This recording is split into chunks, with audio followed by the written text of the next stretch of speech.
Taking your eyepieces to the field can be a risky business because they're very expensive and they can be damaged if you drop them or anything. Even in the normal situation in your home or observatory, if you're lucky enough to have one. So I use this oldie tool bag for this.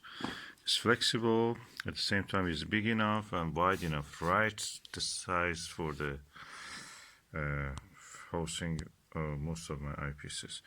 This is my Max Vision 40mm eyepiece, 68 degrees. I use it as a viewfinder eyepiece. And these are the APM 20 and 13mm 100-degree eyepieces, and it was 13 and 8mm eyepieces. At this time of the year, which is the springtime, and we see a lot of galaxies, we are looking outward toward the intergalactic space. These are the eyepieces that are useful for, I found it useful.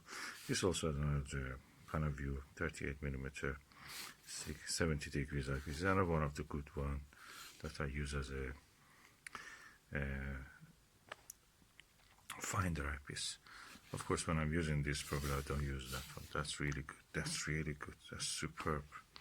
I may use also Morpheus, depending, but when you have Ethos or APM 13, Morpheus doesn't come in too much use. I use this also as a fun, just to see how it will look. Surprisingly good views. Celestron Silver Top 50mm. And I try to test this to see if it works with the Dobsonian and the diffuse nebula. Practically no, don't use it, because this is for planetary use. On the moon, bright objects like planets is good. On faint fuzzies, no, you cannot even focus it, simply because you don't see where they are, and magnification will be too high. So this is my eyepiece case for carrying to the field.